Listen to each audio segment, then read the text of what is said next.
Hello, everybody. We're very, very honored to have with us today Mr. Gregory Mannarino, a man that knows what's going on in the equity markets, plays them, trades them, and knows them. And as I see it right now, as we're going into March, I believe that we are on the precipice, and it may have already happened, of March economic madness. This may be the month that everybody wakes up, the fraud's over, and so is the game. Mr. Mannarino, thank you so much for being here. What's your take on this? Gerald, thank you for having me. Love being here. Love you. Love your show. I've been a fan of yours, like I said, for so long. I can't even tell you. Anyway, with that said, absolutely. Look, I think what people need to keep in the back, look, this economy, this whole entire freak show is on a knife's edge. And anything can push us one way or the other. What we have here, if you want to just take a quick snapshot looking at the equity markets and the associated risk with that, it continues to rise. It's getting pretty much out of control now. Historically, for this month, the markets are kind of wild and they're rough. But I think there's a lot of effort right now, at least from my perspective, to try to keep this whole thing afloat a little longer. Again, it's a game. We have central banks in here, and it's such a charade. Oh yeah, we're shrinking our balance sheets. Oh, we're raising rates. It's going to be tremendous and fantastic. Our economy is doing so fine. Meanwhile, the economic data doesn't stop. We're in a free fall, not just here in the United States, but around the world. Global economy is contracting. Real wages falling off of a cliff. Home affordability at an all-time low. 68%. This just came out today. 68% of American families could not survive if they lose one paycheck. I mean, this is the so-called strong economy that we have right now. It's over. It's absolutely over. And with regard to the stock market, it's completely disconnected from any kind of reality. There is no price discovery mechanism whatsoever at all anymore. And it's this artificially suppressed rate environment that we have had since the last meltdown that is doing nothing but keep this artificially propped up. It's going to get real. It's going to get real, as you know, and I know, and I think everyone who follows our work knows. But look, it's at a time when they choose. I believe central banks, all of this year, this is a scheme. They're pushing the global economy off of a cliff there. And how do they do that? How do they slow the economy? By their own admission, by raising rates. They got to kill the consumer. Kill the consumer. So they're killing the consumer. People can't get by anymore. Credit card debt, household debt, personal debt, ballooning. It's not going to stop. It's got nowhere to go but worse. This is an extermination. This is an extermination of an entire class of people on a global scale. I'm talking about the middle class. They're being systematically erased. I agree 100%. The data shows it. In America, back in 1970, some 61% of the people were middle class.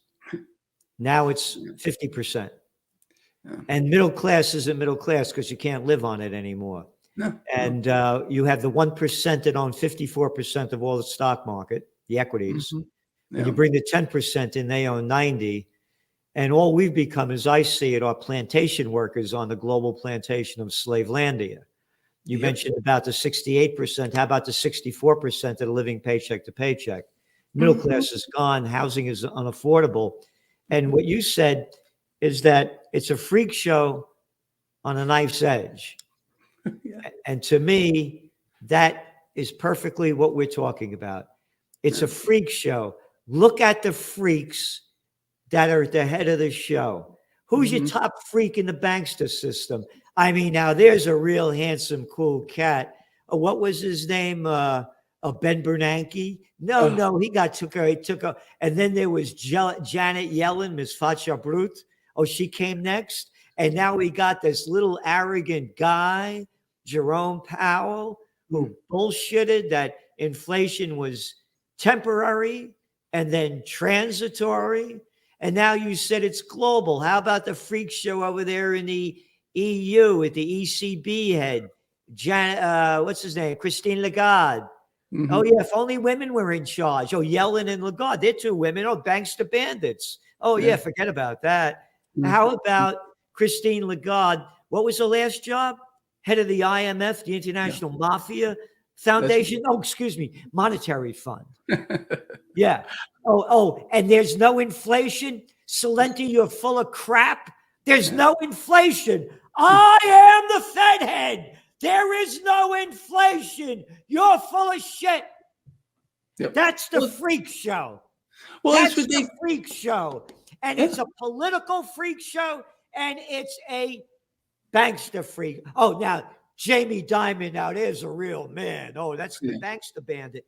Oh, and how about, who's your favorite? Mitch McConnell? Guy got more chins than Chinatown. Hey, Lindsay, did you come out of the closet yet, Graham? Oh, I'm going to take orders from him. Chucky Schumer, Adam Shit. Look at the freak show, and we're on a knife's edge because of this freak show.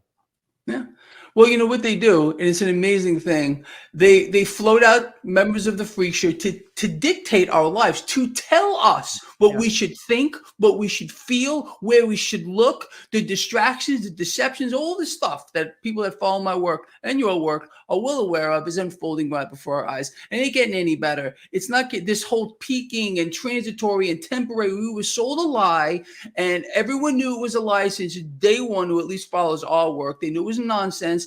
It's kind of astonishing. Last week, they floated out Janet Yellen's stain. I call her Yellen Stain because she's a human stain. To tell us that prices are coming down. They tell her the same day that we find out that prices are not coming down, the same hour. They float her out. Oh, prices are coming down. They're dropping. Yes, listen to me because I know what I'm talking about. I'm an authority figure. Yeah. This is what she looks like to me. I can't stand it. I can't look at these people. I can't listen to these people. All they do is lie. They lie and they lie and they lie some more. Like this freak right now, Powell, right now, before the Senate committee, banking committee or whatever, and they got to kiss his feet. Thank you, sir. Thank you for showing up. Thank you for letting us talk to you today. Are you kidding me? Are you kidding me? And then you're going to listen to them. Our so-called representatives telling us, oh, it's so important for the Federal Reserve to maintain their independence. They must remain independent. Really? Why? So they can have no oversight? So they can do whatever the freak they want, off balance sheet, on balance sheet, and everything else? You got to be kidding me. This is the freak show. And, it's all distraction. It really is. It's unbelievable. But people are suffering, as you well know. And nothing gets to me and you more than that. Watching the people suffer. And they're going to suffer a lot more moving forward, unfortunately, in my opinion. You mentioned about being independent, the Fed. They're controlling the government. I mean, they all have the government. Yeah. And Janet Yellen, again, I call her Miss Ruth. Yeah, that too. The ugly face. That didn't even come close to what it is. What was her last job? Before she's Treasury Secretary now? Yeah, she was the Fed chair. And now she's the Treasury Secretary? I know. What am I, 6 years old? I don't see this bullshit right in front of my eyes. Yeah. And you're talking about the banksters. Once upon a time, it's coming up now. It's called Easter Sunday. And it was about the Prince of Peace. And this is a cover from the Trends Journal. Yeah. Back in 2000, let me see when this is. This is an Anthony Frieda cover. He's a genius. This is when it used to be a quarterly. 2012. You see that? Yep. Yeah. Get him out of the temple. Well, Citi, Wells Fargo, JP Morgan Chase, Goldman Sachs. Nothing has changed. Oh, and by the way, after Christ drove him out of the temple, 3 days later, he's on the cross. You don't screw with yeah. Imagine my shock. Yep. And that's who's running and ruining our lives. That we have this a central bank. Again, look who brought it to us. Woodrow Wilson. May he rot in hell. He gave us World War I. And everybody, he gave us federal income tax and the Federal Reserve. America, America. America. You're spelling it wrong. Yeah. So anyway, give me your assessment on when it's only a wild guess. But again, I believe that, I'll tell you why March. March is in October are the two volatile months that I've seen in equities. Mm-hmm. And you know, I made my reputation when I called the 1987 stock market crash. It's October. And I called the dot-com bust and the panic of '08, took out that domain name in 2007. Going back to the October 1999 in our Trends Journal magazine, we wrote that the markets would crash. The dot-com bust would happen in March. No, excuse me, the second quarter of 2000. It happened in March. So we write on by the second quarter of 2000. So I believe we're in that process now. I'll tell you, we have to find out if, here's my forecast. If they raise interest rates 50 basis points when they meet in, was it March 23rd or something? Yep. I believe the markets are going to crash and the economy is going to follow. And what everybody has to understand, that the interest rate hikes that have been going up, it takes time for them to hit through the economy. It doesn't happen in a day. It takes several months. And we're on that path. So anyway, that's my take. What do you think? We're going to take a break now. We've got a lot more going on. And this is why you subscribe to the Trends Journal. Get the Trends Journal, the best investment you could make, because it's the best investment into your mind, and it can change how you look at the world. Over the last 30 years, Gerald Celente has been more accurate about predicting what would be happening than anyone else I'm aware of. The Trends Journal is one of the greatest sources of information, and and it really is. You're predicting these things well ahead of time. I would encourage everyone to go grab the latest copy. Been a Trends Journal subscriber for 20 years. I just have to commend you. What you guys have put together in your latest Trends Journal, there's nothing like this out there. Sir, everything that you predicted about the economy, you were absolutely right. So I have followed you all this time. So please take a look at the Trends Journal. You correctly forecast that the Fed would hike rates quite aggressively, correctly said that initially gold and silver would drop as the Fed starts to raise rate to 1.5% and above. When we spoke last, Bitcoin was around 49,000. You said you expect to drop, and if it drops below 30, 35, then it could really drop. Trends Journal, which I would encourage people to go and check out. It's actually a 200-page document, pure data-driven analysis. Gerald Celente, the top trends forecaster in the world. Gerald, you had an interesting call back in September of last year. You said gold had bottomed, which is exactly what happened. And here we are, and we're above $1,900. Subscribe to the Trends Journal. Read history before it happened at trendsjournal.com.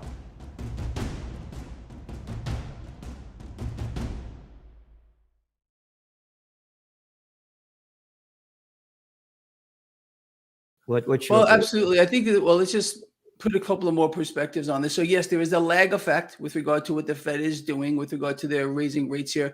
I believe, unfortunately, for what I am seeing here now, that we are going to get a 50 basis point hike. Now, I came up with a little metric that people can, it's free to anyone who wants to look at it. It's right on my website, traderschoice.net. It's called the MMRI, Mannarino Market Risk Indicator. It's a neat little equation which equates risk in the debt market, which is reflective of what we can see in the stock market in real time. Right now, that number is sitting at almost 260. When we hit 250 on the MMRI, I was telling people for months, watch for the first red line in the sand, 250. This market, since the MMRI crossed 250, we've seen this market fall under pressure. Now, and I've also been explaining to people, without direct intervention by central banks to do something about that, we could absolutely see, well, the next line in the sand is going to be 300 with regard to the MMRI. If we get there, Gerald, your prophecy here is going to happen. It's going to come true here. We're on a knife's edge. Anything can set this off, and I mean anything here. We'll see. I believe there's going to be some kind of an event here that's going to just miraculously happen. Unfortunately, people are probably going to end up losing their lives, a lot of them. And that's going to push people more towards backing and expanding war. I think this war is going to get a lot bigger, unfortunately. And this may be the pivotal moment here. But that would be, if the war does expand, which I believe it will, believe it or not, this would be stock market positive. I hate to have to say that, but this is the truth. Look back on the last couple of world wars.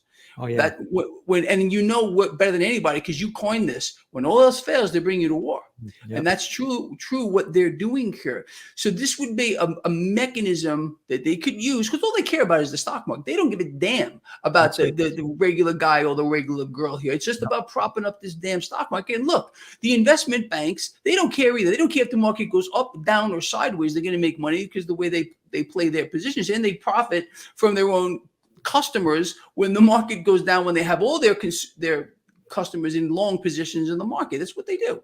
It's a scheme. But anyway, it's very possible that we could see a big event here. But again, I don't think people need to guess. I think I created this MMRI. Maybe you can use a link to that. It's right on my website, tradecheers.net, top of the second page, which allows people to see risk in the market in real time. Right now, this morning, we were about 257. Above that 250, we've learned, okay, and just from observation of the market, that is that first red line in the sand. If we continue to go up and we continue to see global debt sell off, we got a big problem. We got a monumental problem here. And they know it too. They know where this is going to go. Absolutely. And they're fostering it. We have a global economy contracting at its fastest pace ever. At the same time, they're raising rates into that, killing the consumer, causing people to become slaves to their system, dependency. They need more dependency on the system. And they're going to get it too. Did you hear a lovely, illustrious president? I can say some really nice choice words about him.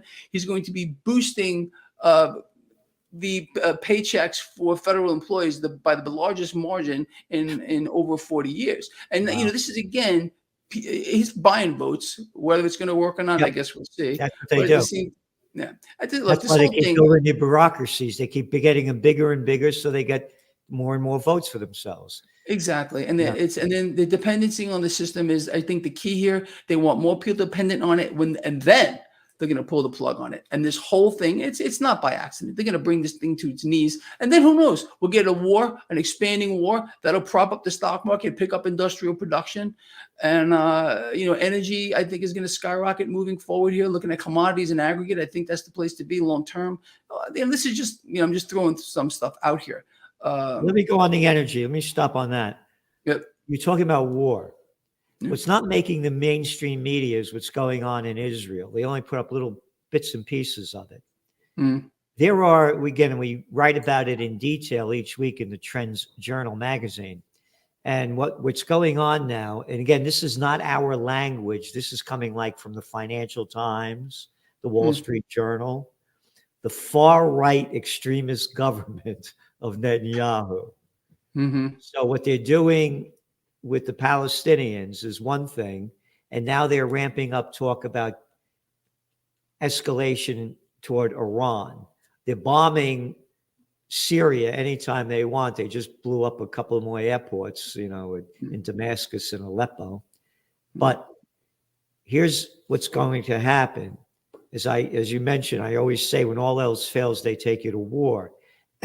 Each week, for the last several weeks, hundreds and hundreds of thousands of people are taking to the streets in Israel against the judicial reform laws that Netanyahu wants to put into place, which means there is no judiciary anymore. The politicians decide. So, as I say, when all else fails, they take you to war. He has to stay in office because he's going to be brought up on trial for corruption charges and any other things. As long as he stays in office, they can't touch him. So again, to get the people's mind, if they wrap this, if there is a military conflict between Iran and Israel, you're going to see oil prices, I believe, go to over $130 a barrel for Brent crude. Oh, absolutely. That is going to happen. There's no doubt about it. I've been telling people that for the longest time. I think people need exposure to commodities and natural gas as well, though that's been on quite a wild ride lately. 100%. This is where it's going to go. You can see the writing on the wall. That's where they're bringing us. That's what they want. Henceforth, why this tremendous new budget that they're putting forth with the Pentagon, what is it, another $1 trillion almost? It's unbelievable. But okay, You know, they're going to do this, and we're keeping our people informed. We're letting them know what's going on. And it's, you know, knowledge is power. Knowledge is power. And we need to keep our people at least in the know. And I think there's probably, honestly, I'm just going to say this, and I may take some heat for it. I don't think there's any two better guys than you and me that are keeping our people informed. I tell you the truth. I really believe that. Yeah. No, we're doing everything we can.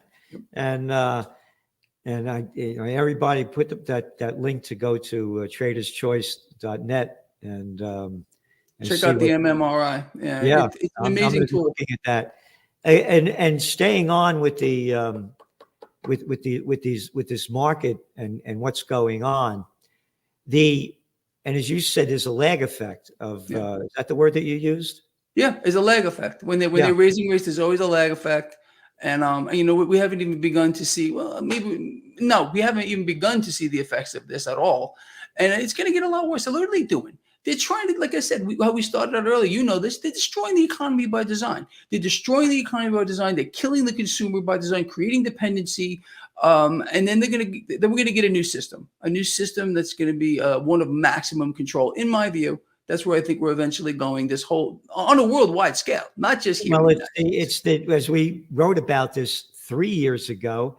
It was the cover of the Trends Journal back then, from dirty cash to digital trash. Yeah, I remember that. And that's what they're going to do. Mm-hmm. They're going to get rid of their $31.5 trillion debt. They're going to say something like the Russians hacked our banking system and you lost your money, but don't worry about it. We came out with a new currency. Everything is fine. Yeah. And so we're going to go from dirty cash to digital trash. In this week's Trends Journal, there's a big article about India. Mm-hmm. And yep, that's this week's Trends. I love that. Yep. Oh, that says it all. That says it all. And India, boop, all it is digital. All it is digital anymore. And I remember when Modi did away with the rupee, that old rupee's no good. We're coming out with a new one. That was a couple of years ago. People have no idea about that. All forgotten. And now China, they were going toward the they're on a leading edge of going digital. Oh, that's only a country of 1.4 billion. Oh, and you talked about defense budgets. Another guy that really fights for freedom is Judge Andrew Napolitano, another paisano. And I do an interview with him every week. And I mentioned this week that the business of China, as I say, is business, while the business of America is war. America's defense budget, it's almost, $860 billion. When you put in the intelligence, which is an oxymoron, the CIA, NSA, it's over $1 trillion. We have 332 million people, $1 trillion roughly. China, 1.4 billion people. You know what their defense budget is? 224 billion. What is it? 224 billion. 224 billion. We have almost $1 trillion. They have two. So anyway, this is where it's going. And going back to what you said about the war, this is important. Last Friday, Olaf Scholz, the Chancellor of Germany, made a trip to have a summit with Biden. He brought no reporters with him. He flew in alone. They met for 1 hour, and there was no staff reportedly in the office. It was a conversation just between the two of them. Scholz got back on the plane and went back to Germany. I'm mentioning this because that's very strange. It is very strange. Because they're not talking about what they talked about. They wouldn't mention a word. So the question I have is Germany ramping up the war with the United States to fight Russia, or are they going to pull back? I'm just throwing the question out. Yeah. I would say they're probably, look, what are they doing? They're obviously setting up alliances. This has been going on for a really long time. Oh, yeah. This whole thing, as you well know, the business of the United States is war. Okay. Yep. The propagation of war, the expansion of wars, this is going on in perpetuity. It won't stop, unfortunately. So yes, alliances are being made, deals are being made, cash is moving around here. And all this, whoever believes seriously that we still have any kind of resemblance of a free society at all, you got to be nuts. It's over. It's absolutely over, unfortunately. And they're pulling the strings. People are being strung along here. They're being told, again, what to say, what to think, what to believe via the mainstream propaganda ministries. Why people listen to that stuff, I have no idea. It's just out of control. It's about control. This was the cover of the Trends Journal back in 2014. You see how happy that guy is? It's the American overthrow of the democratically elected government of Viktor Yanukovych in Ukraine. The article was written by Dr. Paul Craig Roberts, former Treasury Secretary under Ronald Reagan.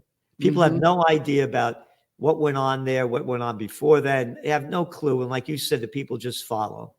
So in following what you're doing and what you're forecasting and what you're giving the people that go to Trader's Choice, what do you think about gold?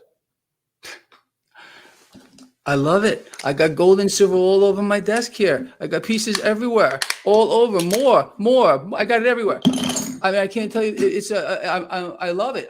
Look, I've been telling people since day one to do one thing, that is bet against the debt, become your own central bank. And that means holding hard assets here. This is my favorite asset of all time. I got it all for silver. I think it's the most undervalued asset on the freaking planet Earth. I think people need to hoard this stuff. I love gold. Don't get me wrong. But what I do, and I want people to do their own homework on this and why I say silver, and people can have their own opinion, but I look at a certain metric. I look at the Dow gold ratio, gold silver ratio, to see which is the most undervalued. And at this point, what that tells me is silver is and I mean in my opinion, and I want people to do their own research, undervalued asset on the planet right now.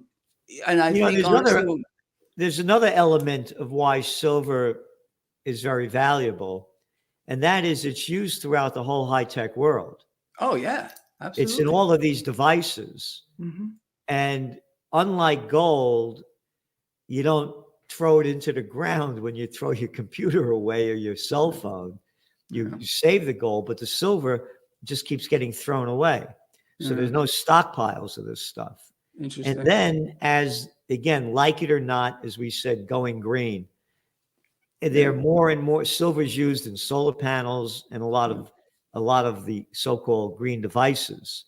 So I agree with you. It's very. By the way, I bought silver back in, God, it had to be 2000. I think around 2011 for like $40 an ounce. Yeah, I bought it then too. I started buying it was maybe $6. I bought it all the way up to like $40, and I think it doesn't matter. I don't care what they want to do to the price of metals here. They want to rig it via the derivative.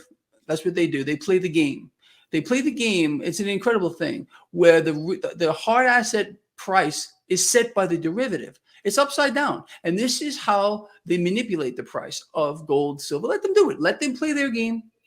People that follow our work are going to play our game. Bet against the debt, become your own central bank, hold hard assets here. Looking down the line, in my opinion here, people need to have exposure to commodities. You can do this many, many ways. All this stuff is, I talk about it all the time, but that's where we're going here. I mean, it's pretty obvious to me and you, and I believe the people that follow us here. We're watching a systemic meltdown here, and it's by design. It's all coming apart, and we're on a knife's edge. It's just not going to take much to push us off, not anything at all. And then this ball will really get rolling. Then you're going to see rioting and people in the streets, and that's when people are going to wake up. Right now, they're all being lulled into a sense of I don't even know. They don't know what to do with themselves. They don't know why they're doing it. People wake up every morning. I don't even think they know if they're human beings half the time. People have been so indoctrinated into whatever it is, unfortunately, but not the people that follow our work. We are waking people up, and they're waking people up, and that's important. I mean, with all due respect, they do know that they're human beings. They just don't know what gender they are. That too. They're very confused. I'm not sure who I am today. Well, did you Exactly. get I'm a gonna flip the cutoff? Or coin. did you grow one? You know, Ag- you know, again, you know, it's, I want, you mentioned something, so I want to get back to it, which is about the dollar. So here's my take is what's going to happen. And it all goes back to gold and silver, by the way. Number one, as I said, I believe the market is at the precipice of a crash. Gold prices are going down because the dollar is getting stronger as they're raising interest rates. That's the only reason the dollar is strong.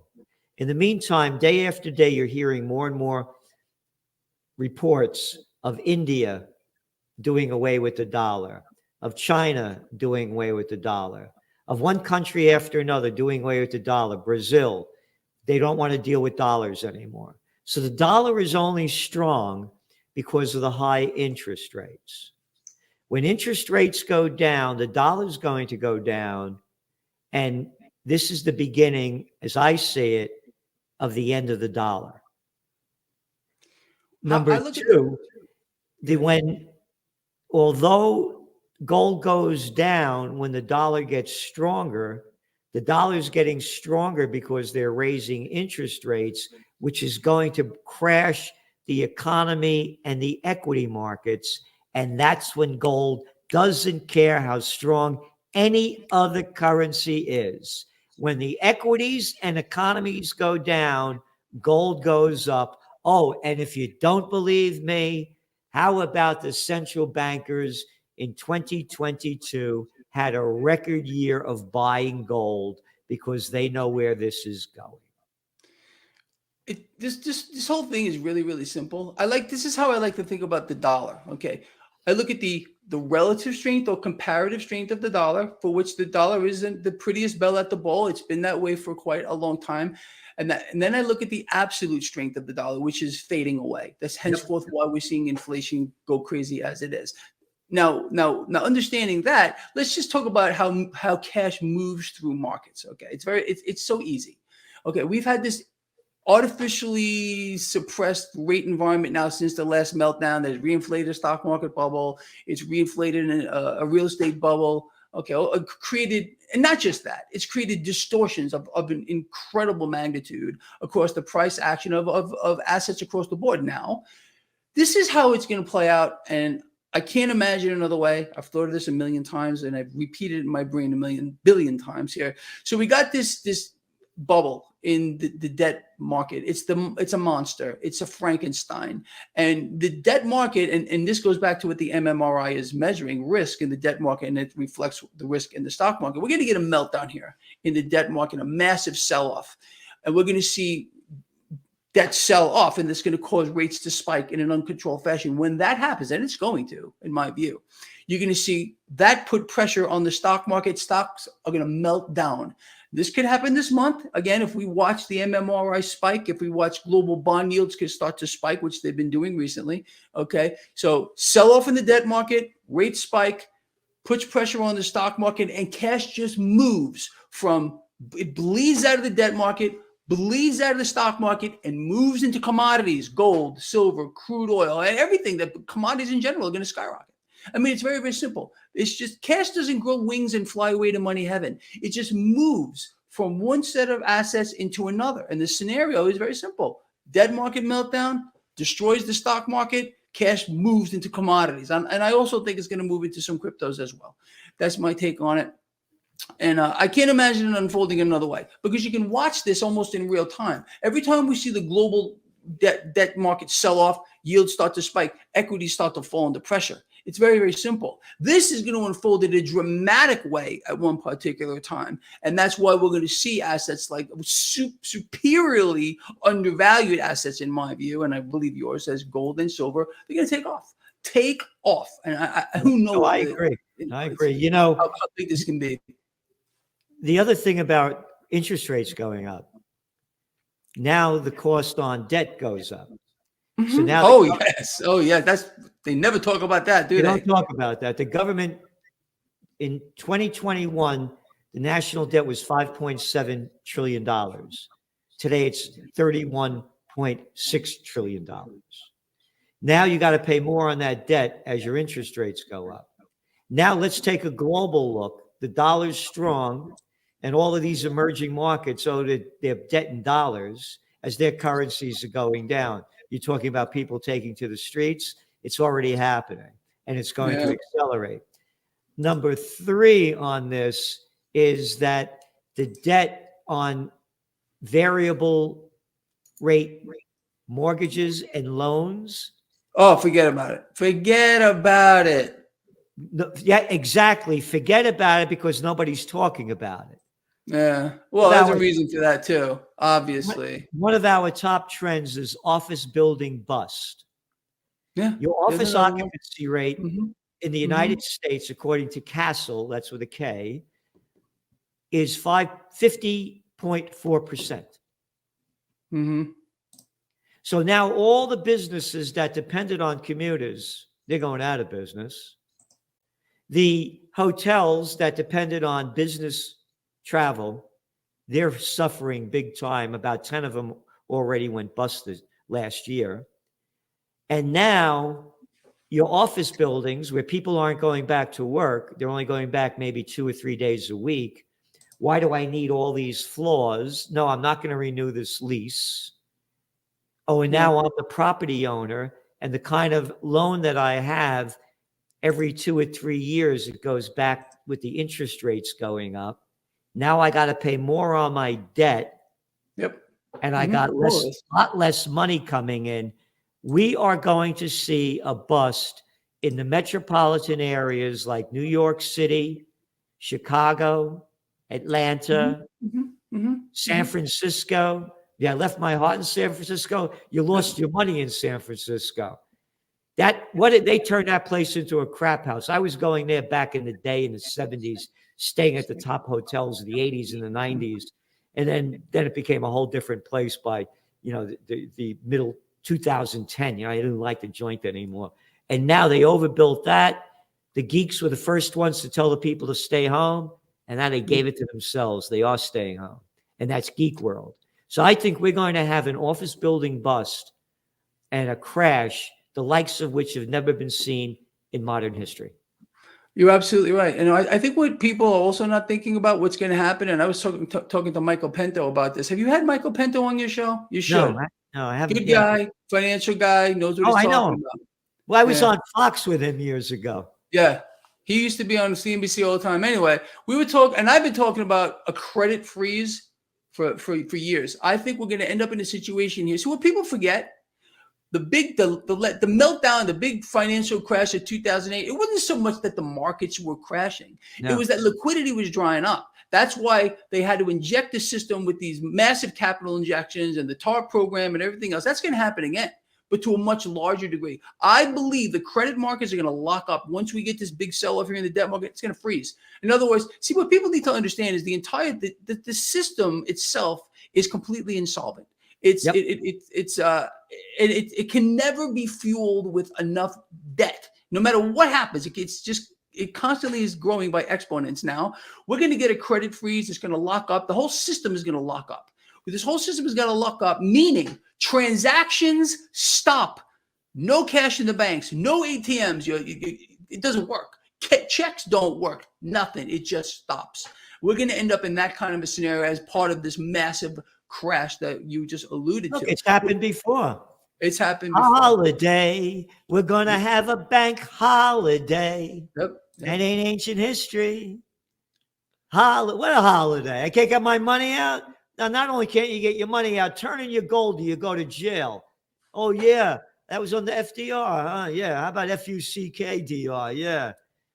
One little, and also I want to mention this, because you briefly hit it, about what they did when the Panic of 08 happened, about all the dough they pumped into the banksters. Yeah. 29 trillion, according to the Levy Institute at Bard College. That's how much they injected into the bankster bandits. And they'll do it. They're gonna, but that's the vicious. The more if they do, they're going to keep playing this game here, and it's massively inflationary. What people don't understand, all this spending, all of it, all it does is dilute the overall pool of currency, and we end up with this inflationary environment. It's amazing how we're told to believe that these central bankers didn't see this coming. They didn't see this issue Oh. here. Meanwhile, people like you, people like me, and all our followers knew this was coming because we kept them knowing what's going on here. They knew it. Yeah. It's just crazy. I'm actually I was short the market this morning. I just closed up put. You might have heard that little noise in the background. Yeah. I'm just moving a little money around as I'm talking to you. Move that money, baby. And listen, I want to thank you for being on, and thank you for all that you do, and not especially, but including you're contributing to the Trends Journal every week. And we feature Gregory Mannarino's articles right there at the top because they're so important. So, I hope people understand how important this publication is. I mean, they're not going to get this information from anywhere on the planet Earth. And if people don't subscribe, I don't know what they're waiting for. I really don't. You need to subscribe to the Trends Journal. I mean, it's a fascinating piece of work. It's on the cutting edge. If not, there's nothing that comes close. Nothing. thank you. Yeah, there isn't. There's no magazine in the world that covers socioeconomic and geopolitical trends and gives you the trend analysis of what it means and the trend forecasts of where it's going. It's gone. Nobody does that.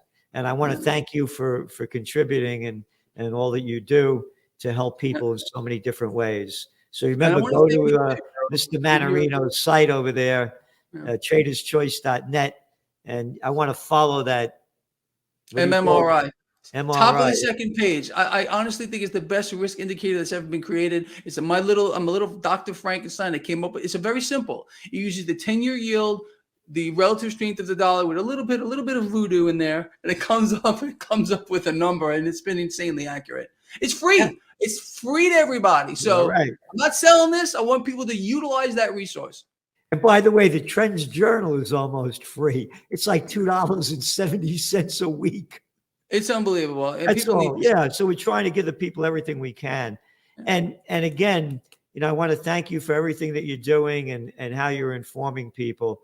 And the information is invaluable. Thanks so much, man. Thank you too, honestly.